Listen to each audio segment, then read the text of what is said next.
6 ತಿಂಗಳಿನಿಂದ ಸೈಲೆಂಟ್ ಆಗಿದ್ದ ಕಾಂಗ್ರೆಸ್ನ ಬಣ ರಾಜಕೀಯ ನಿಧಾನವಾಗಿ ಮತ್ತೆ ಮೇಲೇಳುತ್ತಿದೆ. ಮುಖ್ಯಮಂತ್ರಿ ಬದಲಾವಣೆ ವಿಷಯವಾಗಿ ನವೆಂಬರ್ ಕ್ರಾಂತಿ ನಡೆಯಲಿದೆ ಎನ್ನುವಂತಹ ಗುಸುಗುಸು ರಾಜಕೀಯ ವಲಯದಲ್ಲಿ ಕೇಳಿಬರುತ್ತಿವೆ. ಅದರಲ್ಲೂ ಮುಖ್ಯಮಂತ್ರಿ ಸಿದ್ದರಾಮಯ್ಯ ಅವರು ಅಧಿಕಾರದಿಂದ ಕೆಳಗಿಳಿಯುತ್ತಾರೆ ಎನ್ನುವಂಥ ಮಾತುಗಳು ಕೇಳಿಬರುತ್ತವೆ. ಇದೇ ಸಂದರ್ಭದಲ್ಲಿ ಕೋಡಿಹಳ್ಳಿ ಮಠದ ಸ್ವಾಮೀಜಿಗಳು ಭವಿಷ್ಯ ನುಡಿದಿದ್ದು ಮುಂಬರುವ ದಿನಗಳಲ್ಲಿ ಅಧಿಕಾರ ಬದಲಾವಣೆ ಆಗುತ್ತಾ ಎನ್ನುವಂತಹ ಅನುಮಾನ ಮೂಡಿದೆ. ಹಾಗಾದರೆ ಸಿದ್ದರಾಮಯ್ಯ ಅವರು ಅಧಿಕಾರ ಬಿಟ್ಟು ಕೊಡ್ತಾರಾ? ಡಿ.ಕೆ. ಶಿವಕುಮಾರ್ ಅವರು ರಾಜ್ಯದ ಮುಖ್ಯಮಂತ್ರಿ ಆಗ್ತಾರಾ?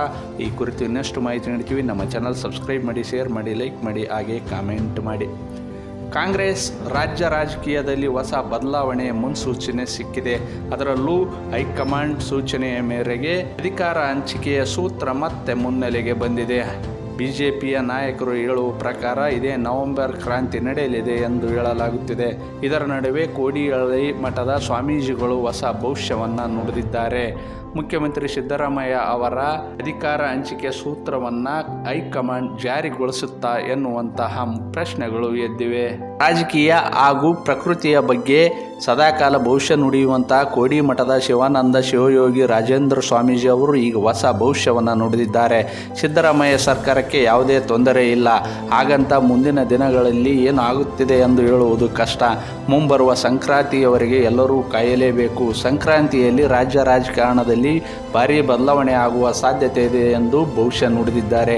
ಈ ವಿಚಾರ ಹೈಕಮಾಂಡ್ನಲ್ಲಿ ದೊಡ್ಡ ಮಟ್ಟದ ಚರ್ಚೆಯಾಗಿದ್ದು ರಾಜ್ಯ ರಾಜಕೀಯದಲ್ಲಿ ಹೊಸ ಸಂಚಲನ ಮೂಡಿಸಿದೆ.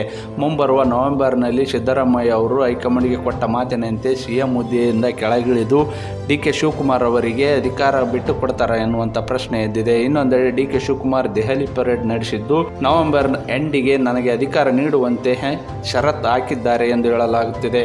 ಆದರೆ ಸಿದ್ದರಾಮಯ್ಯ ಬಣದ ನಾಯಕರು ಅಧಿಕಾರ ಬಿಟ್ಟು ಕೊಡಲು ತಯಾರಿಲ್ಲ.